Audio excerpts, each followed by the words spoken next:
राधे राधे। आपके अपने चैनल पर मैं आपका हार्दिक स्वागत करती हूँ।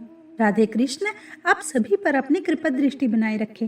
पिछली वीडियो को आपने जितना भी प्यार और स्नेह दिया, मैं उसके लिए बहुत आभारी हूँ और मुझे आशा है कि आगे आने वाली कथाओं पर भी आप ऐसे ही अपना स्नेह और प्रेम बरसाते रहेंगे। हमारे चैनल पर इन कथाओं को सुनने के लिए मैं आपका दिल से धन्यवाद करती हूँ कि आप अपना कीमती समय हमारे लिए निकाल रहे हैं। तो चलिए आज की श्रवण पूजा आरंभ करते हैं। आज की कथा में हम राजा बलि के बारे में जानेंगे। ये कथा बहुत रोचक होने वाली है। मेरा आपसे निवेदन है कि इस कथा को पूर्ण जरूर सुनिएगा। तो आइए अपनी कथा आरंभ करते हैं। ब्रह्मा जी कहते हैं, द्विजवरों, सब तीर्थों और क्षेत्रों में जो जप, होम, व्रत और तपस्या तथा दान के फल प्राप्त होते हैं, उनमें से कोई ऐसा नहीं दिखाई देता जो पुरुषोत्तम क्षेत्र में रहने के फल की समानता कर सके। अब बारंबार अधिक कहने की क्या आवश्यकता। वह पुरुषोत्तम क्षेत्र सबसे महान है। यह बात सत्य है। यह बात पूर्णतः सत्य है।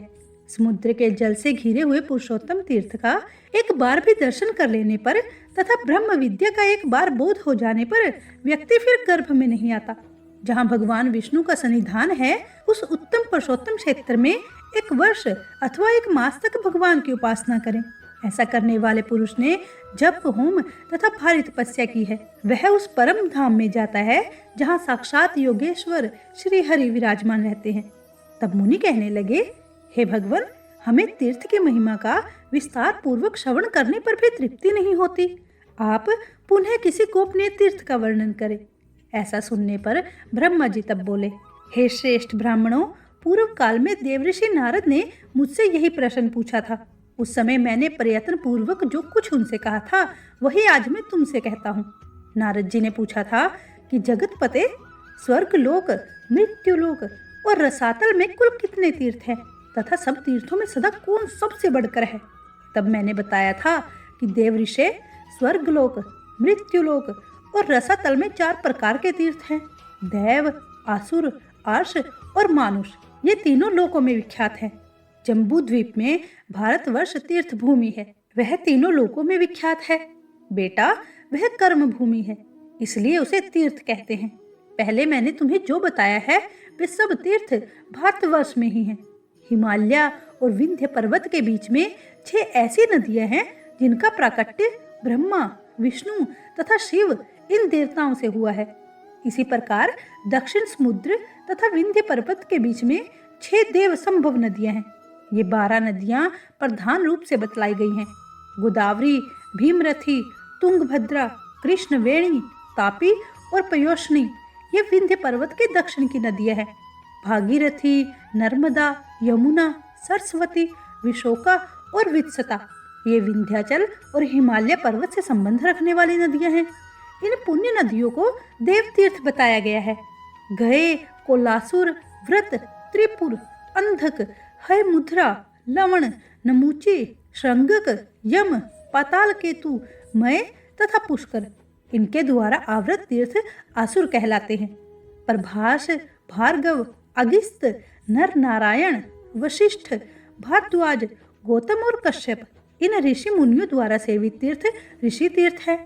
अम्बरीश, हरिश्चंद्र, मानधाता, मनु, कुरु, कनखल, भद्राशव, सगर, अश्युप, नचिकेता, वृषकपि तथा अरिंदम, इन मानवों द्वारा निर्मित तीर्थ मानुष कहलाते हैं। ये सब यश तथा उत्तम फल की सिद्धि के लिए निर्मित हुए हैं। तीनों लोकों में कहीं भी जो स्वतः प्रकट हुए देव तीर्थ हैं, उन्हें पुण्य तीर्थ कहा गया है। इस प्रकार मैंने तीर्थ भेद बतलाए हैं। महादैत्य राजा बलि देवताओं के अजय शत्रु हुए। उन्होंने धर्म, यश, प्रजापालन, सत्य भाषण, बल, पराक्रम और क्षमा के द्वारा वह सम्मान प्राप्त किया जिसकी तीनों लोकों में कहीं उपमा नहीं है। उनकी बढ़ती हुई समृद्धि देखकर देवताओं को बड़ी चिंता हुई। वे आपस में सलाह करने लग गए कि हम बलि को कैसे जीते। राजा बलि के शासनकाल में तीनों लोग निष्कटक थे। कहीं पर आधी व्याधि अथवा शत्रुओं की बाधा नहीं थी। अनावृष्टि और अधर्म का तो नाम भी नहीं था। स्वप्न में भी किसी को दुष्ट पुरुष का दर्शन नहीं होता था। देवताओं को इनकी उन्नति बाण की तरह चुभती थी। बलि की कीर्ति रूपी तलवार से वे टुकड़े टुकड़े हुए जाते थे तथा उनका शासन रूपी शक्ति से देवताओं के समस्त अंग विदीर्ण हो रहे थे। अतः उन्हें कभी शांति नहीं मिलती थी। देवता उनसे द्वेष करने लग गए थे, उनके यश रूपी अग्नि से जलने लग गए थे। अतः वे व्याकुल होकर भगवान विष्णु जी की शरण में गए। देवता बोले, शंख चक्र और गदा धारण करने वाले जगन्नाथ, हम पीड़ित हैं, हमारी सत्ता छिन गई है। आप हमारी रक्षा के लिए अस्त्र शस्त्र धारण करते हैं। आप जैसे स्वामी के होते हुए हम पर ऐसा दुख आ पड़ा है। हमारी जो वाणी आपको प्रणाम करती थी, वही एक दैत्य को कैसे नमस्कार करेगी।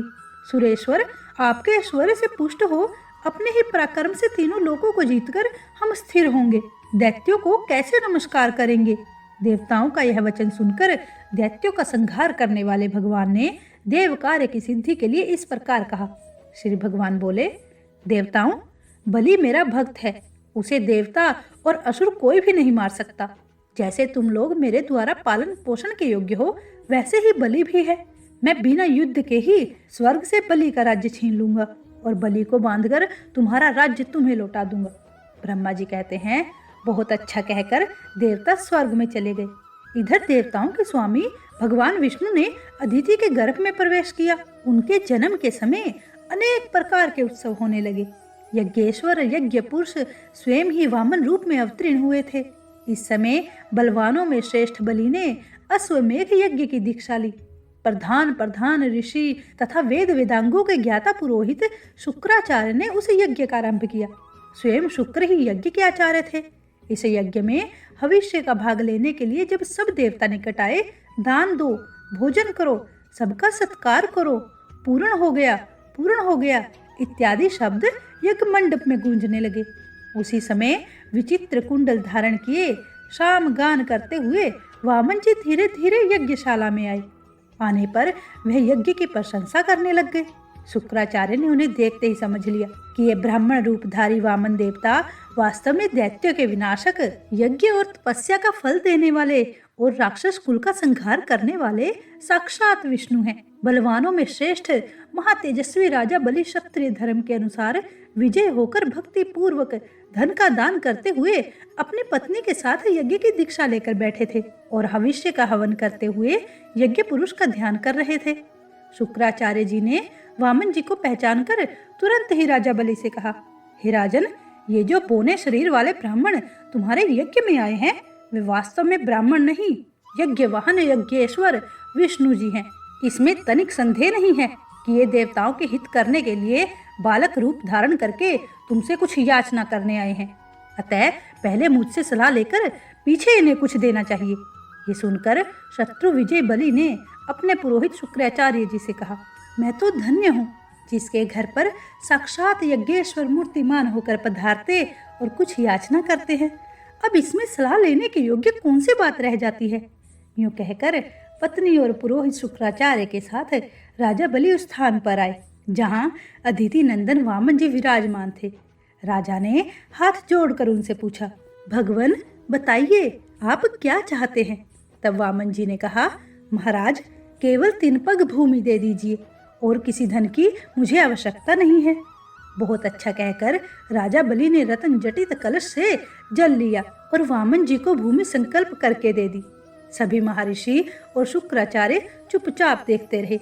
वामन जी ने धीरे से कहा, राजन, आप सुखी रहें, मुझे मेरी नापी हुई 3 पग भूमि दे दीजिए। बलि ने तथास्तु कहकर जो ही वामन जी की ओर देखा, वे विराट रूप हो गए। चंद्रमा और सूर्य उनकी छाती के सामने आ गए। उन्हें इस रूप में देखकर स्त्री सहित दैत्यराज बलि ने विनय पूर्वक कहा, जगन में विष्णु, आप अपनी शक्ति भर पैर बढ़ाइए। तब भगवान ने पृथ्वी के नीचे स्थित कच्छप की पीठ पर पैर रखकर पहला पग बलि के यज्ञ में रखा, किंतु उनका दूसरा पग ब्रह्मलोक को जा पहुंचा। उस समय उन्होंने बलि से कहा, दैत्यराज, मेरा तीसरा पग रखने के लिए तो स्थान ही नहीं है। मैं अपना तीसरा पग कहाँ रखूं? मुझे स्थान दो। यह सुनकर बलि ने हंसते हुए कहा, जगन में देवेश्वर, आपने ही तो जगत की सृष्टि की है, मैं तो इसका सृष्टा नहीं हूँ। यदि यह छोटा या थोड़ा हो गया तो इसमें आपका ही दोष है, मैं क्या करूँ। हे केशव, फिर भी मैं कभी असत्य नहीं बोलता, अतः मेरे सत्य की रक्षा करते हुए आप अपना तीसरा पग मेरी पीठ पर ही रखिए। बलि का यह वचन सुनकर वेद त्रिय रूप देव पूजित भगवान प्रसन्न होकर बोले, दैत्यराज, मैं तुम्हारी भक्ति से बहुत प्रसन्न हूँ, तुम्हारा कल्याण हो, कोई वर मांगो। तब बलि ने जगत के स्वामी भगवान त्रिविक्रम से कहा, अब मैं आपसे याचना नहीं करूंगा। तब भगवान ने स्वयं ही प्रसन्न होकर उन्हें मनोवांछित वर दे दिया। वर्तमान समय में रसतल का राज्य, भविष्य में इंद्रपद, स्वतंत्रता तथा विनाशी यश आदि प्रदान किया। इस प्रकार दैत्यराज बलि को ये सब कुछ देकर भगवान ने उन्हें पुत्र और पत्नी सहित रसातल में भेज दिया और इंद्र को देवताओं का राज्य अर्पित कर दिया। इसी बीच में उनका जो दूसरा पग मेरे लोक में पहुंचा था, उसे देखकर मैंने सोचा, यह मेरे जन्मदाता भगवान विष्णु का चरण है, जो सौभाग्यवश मेरे घर पर आ पहुंचा है। इसके लिए मैं क्या करूं जिससे मेरा कल्याण हो? मेरे पास जो यह श्रेष्ठ कमंडलू है, इसमें भगवान शंकर का दिया हुआ पवित्र जल है। यह जल उत्तम, वरदायक, शांतिकारक, सुभद, भोग और मोक्ष का दाता, विश्व के लिए मात्र रूप, अमृतमय और समस्त लोगों को पवित्र करने वाला है। यह जल मैं अपने पिता को अर्घ्य रूप में अर्पित करूंगा। ये सोचकर मैंने वह जल भगवान के चरणों में अर्घ्य रूप में चढ़ा दिया। वह मंत्र युक्त अर्घ्य जल भगवान विष्णु के चरणों में गिरकर मेरु पर्वत पर जा पड़ा और 4 भागों में बंटकर पूर्व, दक्षिण, पश्चिम तथा उत्तर दिशा में पृथ्वी पर जा पहुंचा। दक्षिण में गिरे हुए जल को भगवान शंकर ने जटाओं में रख लिया। पश्चिम में जो जल गिरा वह फिर कमंडलू में ही चला आया।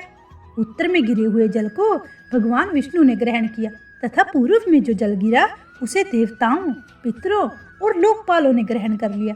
अतः वह जल अत्यंत श्रेष्ठ कहा जाता है।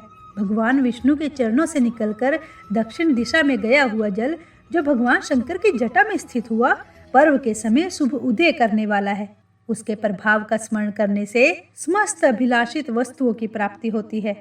ब्रह्मा जी कहते हैं, महामते, भगवान शंकर की जटा में जो दिव्य जल आकर स्थित हुआ, उसके 2 भेद हो गए, क्योंकि उसे पृथ्वी पर उतारने वाले 2 व्यक्ति थे। उस जल के एक भाग को तो व्रत, दान और समाधि में तत्पर रहने वाले गौतम नामक ब्राह्मण ने भगवान शिव की आराधना करके भूतल तक पहुंचाया, जो संपूर्ण लोकों में विख्यात है, तथा दूसरा भाग बलवान क्षत्रिय राजा भागीरथ ने इस पृथ्वी पर उतारा। इसके लिए उन्हें नियमों का पालन करते हुए तपस्या द्वारा भगवान शंकर की आराधना करनी पड़ी थी। इस प्रकार एक ही गंगा के 2 स्वरूप हो गए। एक समय की बात है, महर्षि गौतम कैलाश पर्वत पर गए और मौन भाव से कुशा बिछाकर उस पर बैठ गए। फिर पवित्र होकर इस स्तोत्र का गान करने लगे। गौतम जी बोले, भोग की अभिलाषा रखने वाले जीवों को मनोवांछित भोग प्रदान करने के लिए पार्वती सहित भगवान शंकर उत्तम गुणों से युक्त 8 विराट स्वरूप धारण करते हैं। इस प्रकार विद्वान पुरुष प्रतिदिन भगवान महादेव जी की स्तुति किया करते हैं। भगवान, वेद, शास्त्र और गुरु भी आपके तत्व का भली भांति उपदेश नहीं कर सकते। निश्चय ही आप तक बुद्धि आदि की भी पहुंच नहीं है। आप अजन्मा, अपरमय और शिव शब्द से वाच्य हैं। आप ही सत्य हैं। आपको मैं नमस्कार करता हूँ। किसी समय भगवान शिव ने अपनी प्रकृति को इस भाव से देखा कि यह मेरी संपत्ति है। उसी समय वे एक से अनेक हो गए, विश्व रूप में प्रकट हो गए। वास्तव में उनका प्रभाव अतक्रिय और अचिंत्य है। भगवान शिव की प्रिया शिवा देवी भी नित्य हैं। शिवा समस्त शुभ लक्षणों से संपन्न तथा विश्व विधाता शिव की विलक्षण शक्ति हैं। संसार की उत्पत्ति, स्थिति, अन्न की वृद्धि तथा लय, ये सनातन भाव जहाँ होते रहते हैं, वहाँ एकमात्र पार्वती देवी का ही स्वरूप है। वे भगवान शंकर की पूर्ण वल्लभा हैं। उनके लिए कुछ भी असाध्य नहीं है। समस्त जीव जिनके लिए अन्नदान देते और तपस्या करते हैं, वे जग जननी माता पार्वती ही हैं। उनकी उत्तम कीर्ति बहुत बड़ी है। वे शिव की प्रियतमा है। इंद्र भी जिनकी कृपा दृष्टि चाहते हैं, जिनका नाम लेने से मंगल की प्राप्ति होती है, जो संपूर्ण विश्व में व्यापत हो इसे निर्मल बनाती हैं, वे भगवती उमा ही हैं। जिसका ध्यान तथा जिसकी प्राप्ति करके श्रेष्ठ योगी पुरुष मुक्त हो जाते हैं, पुनः संसार में जन्म नहीं लेते, वे भगवान उमापति ही मोक्ष देते हैं। माता पार्वती भगवान शंकर जगत का कल्याण करने के लिए जैसे जैसे अपार मायामय रूप धारण करते हैं, वैसे ही वैसे आप भी उनके योग्य रूप धारण कर लेती हो। ऋतुओं को देखकर तथा सब प्रमाणों से भगवान शंकर की प्रभुता पर विश्वास करके जो लोग धर्मों का अनुष्ठान करते और उनका फलस्वरूप जो उत्तम भोग भोगते हैं, यह भगवान सदा शिव की ही विभूति है। वैदिक अथवा लौकिक कार्य, क्रिया, कारक और साधनों का जो सबसे उत्तम एवं प्रिय साध्य है, वह अनादिकर्ता शिव की प्राप्ति ही है। गौतम जी के इस प्रकार स्तुति करने पर साक्षात भगवान शिव उनके सामने प्रकट हो गए और प्रसन्न होकर कहने लगे, हे गौतम, तुम्हारी भक्ति, स्तुति तथा उत्तम व्रत से मैं बहुत संतुष्ट हूँ। मांगो, तुम्हें क्या दूं? जो वस्तु देवताओं के लिए भी दुर्लभ हो, वह भी तुम मांग सकते हो। तब गौतम जी कहने लगे, हे जगदीश्वर, समस्त लोगों को पवित्र करने वाली इन पावन देवी को, जो आपकी जटा में स्थित और आपको परम प्रिय है, ब्रह्मगिरि पर छोड़ दीजिए।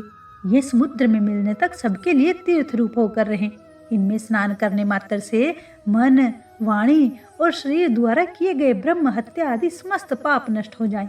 चंद्र ग्रहण, सूर्य ग्रहण, अयनारंभ, विषुव योग, स्क्रांति तथा वैधृत योग आने पर अन्य पुण्य तीर्थों में स्नान करने से जो फल मिलता है, वह इनके स्मरण मात्र से ही प्राप्त हो जाए।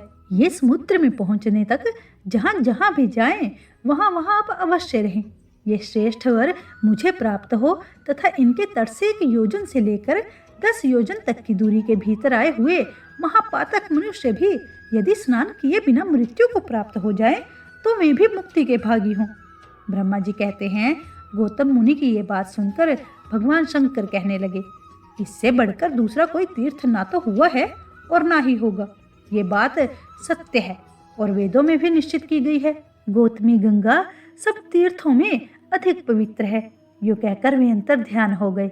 लोक पूजित भगवान शिव के चले जाने पर गौतम जी ने उनकी आज्ञा से जटा सहित सरिताओं में श्रेष्ठ गंगा को साथ लेकर देवताओं से घिरकर ब्रह्मगिरि में प्रवेश किया। उस समय महाभाग महर्षि, ब्राह्मण तथा क्षत्रिय आनंद मगन होकर जय जयकार करते हुए ब्रह्म ऋषि गौतम जी की प्रशंसा करने लगे। पवित्र एवं संयत चित्त वाले गौतम ने जटा को ब्रह्मगिरि के शिखर पर रख दिया और भगवान शंकर का स्मरण करते हुए गंगा जी से हाथ जोड़कर कहने लगे, 3 नेत्रों वाले भगवान शिव की जटा से प्रकट हुई माता गंगा, आप सब अभिष्टों को देने वाली और शांत हो, मेरा अपराध क्षमा करो और सुखपूर्वक यहाँ से प्रवाहित होकर जगत का कल्याण करो। हे देवी, मैंने तीनों लोगों का उपकार करने के लिए आपकी याचना की है और भगवान शंकर ने भी इसी उद्देश्य की सिद्धि के लिए तुम्हें दिया है, अतः हमारा यह मनोरथ असफल न हो जाए। गौतम जी के वचन सुनकर भगवती गंगा ने उसे स्वीकार कर लिया और अपने आप को 3 स्वरूपों में विभक्त करके स्वर्गलोक, मृत्युलोक एवं रसातल में फैला दिया। स्वर्गलोक में उनके 4 रूप हुए, मृत्युलोक में वे 7 धाराओं में तथा रसातल में उनकी 4 धाराएं हुई। इस प्रकार एक ही गंगा के 15 आकार हो गए। गंगा देवी सर्वत्र है, सर्वभूत स्वरूपा है, सब पापों का नाश करने वाली तथा संपूर्ण अभीष्ट वस्तुओं को देने वाली है। वेद में सदा उन्हीं के यश का गान किया जाता है। जिनकी बुद्धि ज्ञान से मोहित है, वे मृत्युलोक के निवासी यही समझते हैं कि गंगा केवल मृत्युलोक में ही है, पाताल अथवा स्वर्ग में नहीं है। भगवती गंगा जहाँ तक पहुंचकर सागर में मिली है, वहां तक वे देवमयी मानी गई हैं। महर्षि गौतम के छोड़ने पर वे पूर्व समुद्र की ओर चली गई। उस समय देवऋषियों द्वारा सेवित कल्याणमयी जगन माता गंगा की मुनि श्रेष्ठ गौतम जी ने परिक्रमा की। इसके बाद उन्होंने देवेश्वर भगवान त्र्यंबक का पूजन किया। उनके स्मरण करते ही करुण सिंधु भगवान शिव वहां प्रकट हो गए। पूजा करके महर्षि गौतम जी कहने लगे, हे देवाधिदेव महेश्वर, आप संपूर्ण लोकों के हित के लिए मुझे इस तीर्थ में स्नान करने की विधि बताइए। भगवान शंकर कहते हैं, हे महर्षि, गोदावरी में स्नान करने की संपूर्ण विधि तुम मुझसे सुनो। पहले नांदी मुख श्राद्ध करके शरीर को शुद्ध करो, फिर ब्राह्मणों को भोजन कराओ और उनसे स्नान करने की आज्ञा लो। तदंतर ब्रह्मचर्य का पालन करते हुए गोदावरी नदी में स्नान करने के लिए जाओ। उस समय पतित मनुष्यों के साथ वार्तालाप नहीं करनी चाहिए। जिसके हाथ, पैर और मन भली भांति संयम में रहते हैं, वही तीर्थ का पूरा फल पाता है। दुर्भावना का परित्याग करके अपने धर्म में स्थिर रहें और थके मांदे पीड़ित मनुष्यों की सेवा करते हुए उन्हें यथा योग्य अन्न दें। जिनके पास कुछ नहीं है ऐसे साधुओं को वस्त्र और कंबल दे दे। भगवान विष्णु की तथा गंगा जी के प्रकट होने की दिव्य कथा सुननी चाहिए। इस विधि से यात्रा करने वाला व्यक्ति तीर्थ के उत्तम फल का भागी होता है। हे गौतम, गोदावरी नदी में 2-2 हाथ भूमि पर तीर्थ होंगे। उनमें मैं स्वयं सर्वत्र रहकर सबकी समस्त कामनाओं को पूर्ण करता रहूंगा। सरिताओं में श्रेष्ठ नर्मदा अधिक उत्तम मानी गई है। यमुना का विशेष महत्व उस स्थान पर है जहाँ वे गंगा से मिली हैं। सरस्वती नदी प्रभास तीर्थ में श्रेष्ठ बताई गई है। तृष्णा, भीमरथी और तुंगभद्रा, इन तीनों नदियों का जहाँ समागम हुआ है वह तीर्थ मनुष्यों की मुक्ति देने वाला है। इसी प्रकार प्योष्णी नदी भी जहाँ ताप्ती में मिली है वह तीर्थ मोक्षदायक माना गया है। परंतु ये गौतमी गंगा मेरी आज्ञा से सर्वत्र सर्वदा और सब मनुष्यों को स्नान करने पर मोक्ष प्रदान करेगी। कोई कोई तीर्थ किसी विशेष समय में देवताओं का शुभागमन होने पर अधिक पुण्यमय माना जाता है, किंतु गोदावरी नदी सदा ही सबके लिए तीर्थ है। मुनिश्रेष्ठ, 200 योजन के भीतर गोदावरी नदी में 3.5 करोड़ तीर्थ होंगे। ये गंगा निम्नलिखित नामों से प्रसिद्ध होगी: माहेश्वरी, गंगा, गौतमी, वैष्णवी, गोदावरी, नंदा सुनंदा, कामदायिनी, ब्रह्म तेज समानिता तथा सर्व पाप नाशिनी। गोदावरी मुझे सदा ही प्रिय है। ये स्मरण मात्र से पाप राशि का विनाश करने वाली है। 5 भूतों में जल श्रेष्ठ है। जल में भी जो तीर्थ का जल है वह सर्वश्रेष्ठ माना गया है। तीर्थ जल में भी भागीरथी गंगा श्रेष्ठ मानी गई है। उनमें से गौतमी गंगा उत्कृष्ट मानी गई है, क्योंकि वे भगवान शंकर की जटा के साथ लाई गई थी। अतः इनसे बढ़कर कल्याणकारी तीर्थ दूसरा कोई नहीं है। तब ब्रह्मा जी कहते हैं, नारद, इस प्रकार साक्षात भगवान शंकर ने संतुष्ट होकर महात्मा गौतम को गोदावरी का जो महत्तम बतलाया था वही मैंने तुमको सुनाया है। इस पर नारद जी ने ब्रह्मा जी से जो भी कुछ पूछा उसका अनुसरण हम आगे की कथा में करेंगे। मुझे आशा है कि आपको आज की कथा सुंदर लगी होगी। कृपया आगे आने वाली कथाओं को भी जरूर सुनिएगा, क्योंकि वे कथाएं भी बहुत रोचक होने वाली हैं। मेरा बस आपसे यही निवेदन है कि आज जो भी श्रोता हमारे साथ पहली बार जुड़े हैं, कृपया हमारे चैनल को जरूर सब्सक्राइब कीजिएगा, क्योंकि आपके द्वारा दिया गया ये स्नेह ही हमें और कथावाचन करने के लिए प्रेरित करता है, जिसके लिए मैं आपका तहे दिल से आभार व्यक्त करती हूँ। राधे कृष्ण और शिव पार्वती आपकी सब मनोकामनाओं को पूर्ण करें। जय श्री कृष्ण।